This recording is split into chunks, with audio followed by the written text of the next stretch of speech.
Chapter 271, Golden Rose. 19 Hope Street, Sherwood Borough. This area was located close to the Tussock River, which went through Backland. Pedestrians could see the turbid but unusually wide water surface through the cracks and crevices in their houses. The Daily Observer reporter, Mike Joseph, alighted the carriage and pointed at a 3-story, grayish-blue building ahead of them. He said to Klein, who was standing next to him and wearing a black double-breasted frock coat and a half-top hat and gold-rimmed glasses, "That's the Golden Rose, the best legal brothel in the area of the Backland Bridge, as well as Sherwood Borough. It opens at 3 in the afternoon and stays open until 2 in the morning. The best legal brothels in the Sherwood and Backland Bridge regions. In other words, there are better ones in these two regions, but they're illegal." Klein silently mused and shot a glance at the entrance, which had an inlaid golden rose. It didn't hang any signboards. "This doesn't count as a street girl, right?" he answered without thinking. "Of course, it's of a higher grade." Mike personally led Klein to the front of the building and pushed the door open.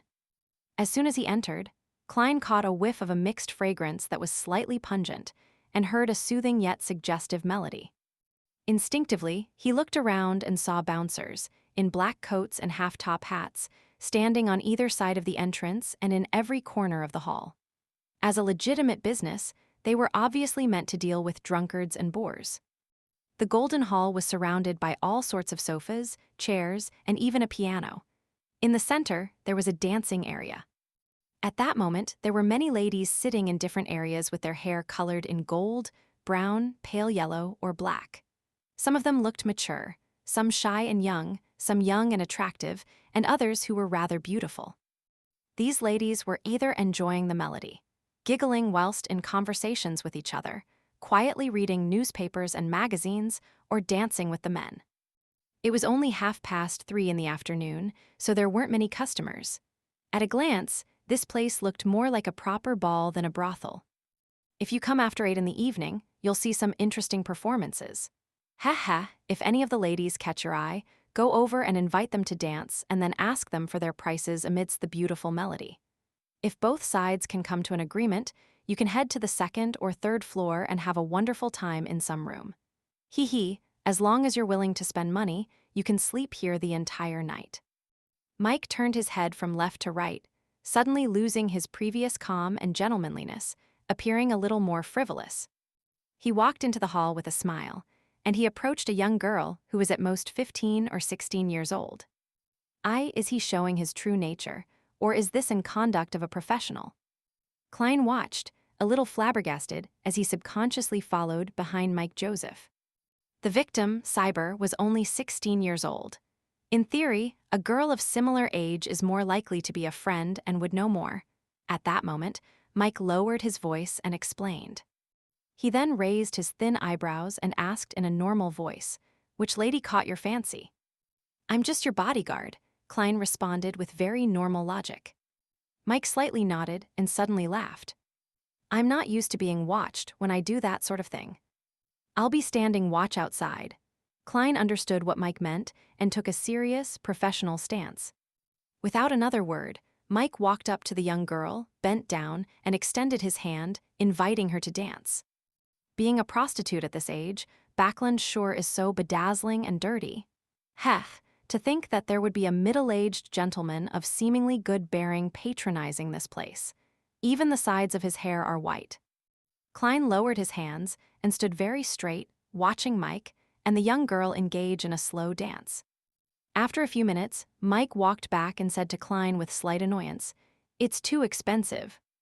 As the two approached each other, he added in a low voice, "The girl knew Cyber, but the owner, ma'am, Lopez, forbids them from speaking with anyone else on this matter.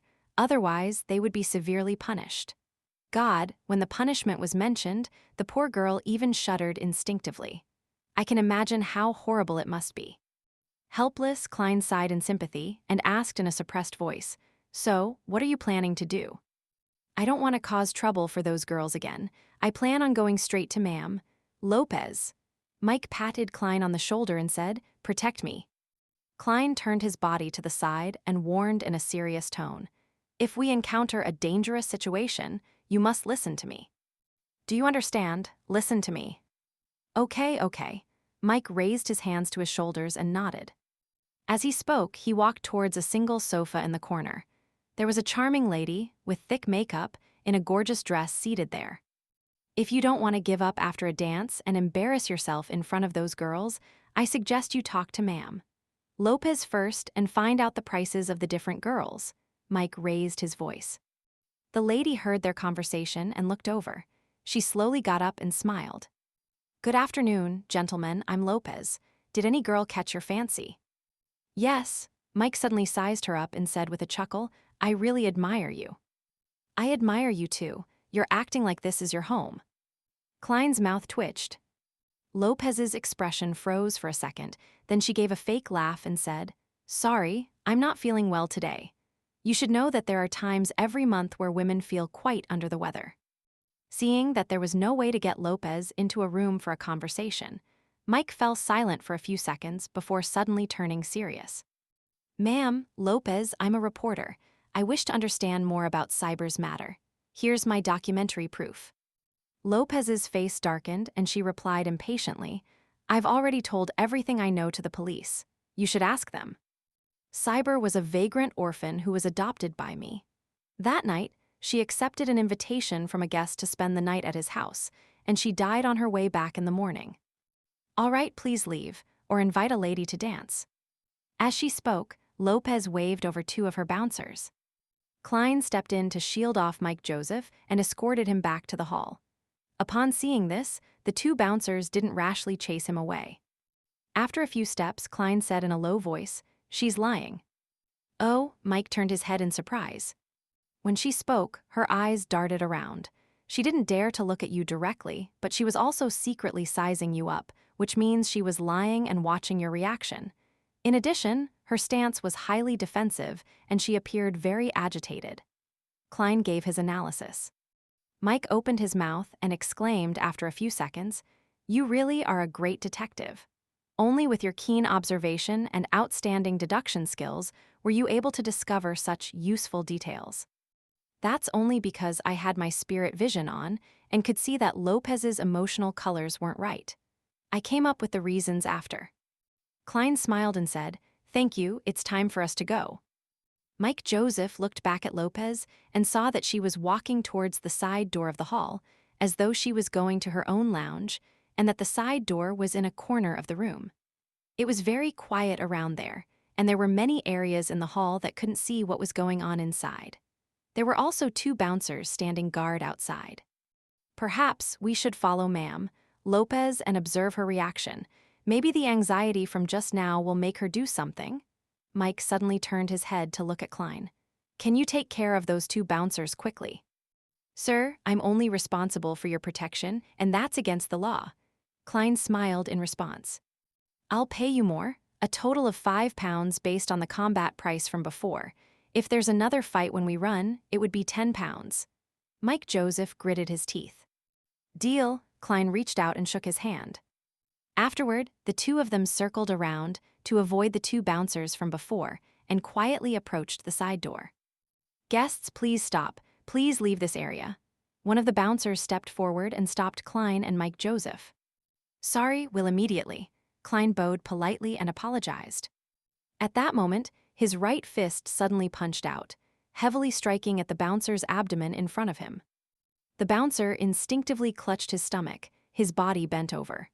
As for Klein, who had now stood up, he raised his left hand and chopped the bouncer at the back of the head.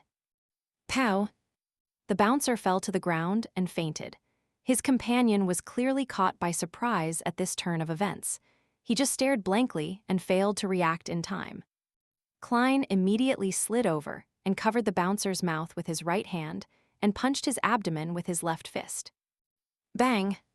The bouncer suddenly bent down and spat out his undigested food, and Klein promptly withdrew his right hand and chopped downward with his palm. At the same time, his left hand supported his opponent, allowing the bouncer to slowly fall onto the ground without making a sound. After exchanging looks, Klein turned the knob, pushed open the side door, and stepped inside.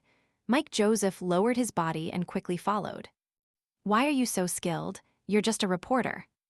Klein lampooned under his breath. Walking briskly, but at a rapid pace along the paved corridor. Suddenly, they heard Lopez's voice. "Tell Capim not to send anyone over in the next few days." "Capim, send anyone." Klein looked at Mike and found him looking equally puzzled. At that moment, they heard Lopez's footsteps that were headed towards the corridor. "Let's go." Klein tugged Mike and ran for the exit without turning back. During this process, he closed the side door and broke the lock in passing. It could prevent the people inside from coming out for a while. Then, as if nothing had happened, they hurriedly walked through the hall and approached the exit while hearing faint, angry voices.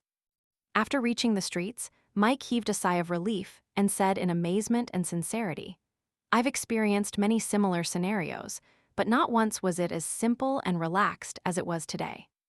Thank you, I need to return to find out who Capim is." As he spoke, he took out his wallet, fished out a 5-pound note, and muttered, "But frankly, your price is really expensive. It's worth more than half a week's salary." "But you can claim for reimbursement, right?" Klein answered with a grin.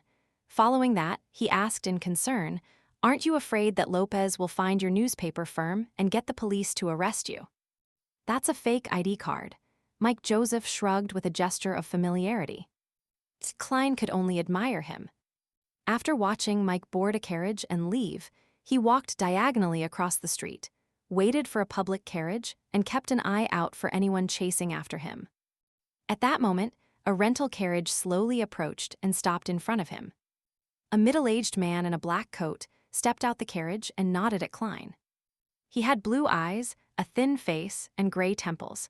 It was the same old gentleman that Klein had seen in the Golden Rose. "He's not a customer of the Golden Rose, he's just like us." Klein suddenly came to this realization. "Hello, I'm Detective Isengard Stanton. I'm assisting the police in this case. Can we have a chat?" The middle-aged man pointed at the carriage tracks.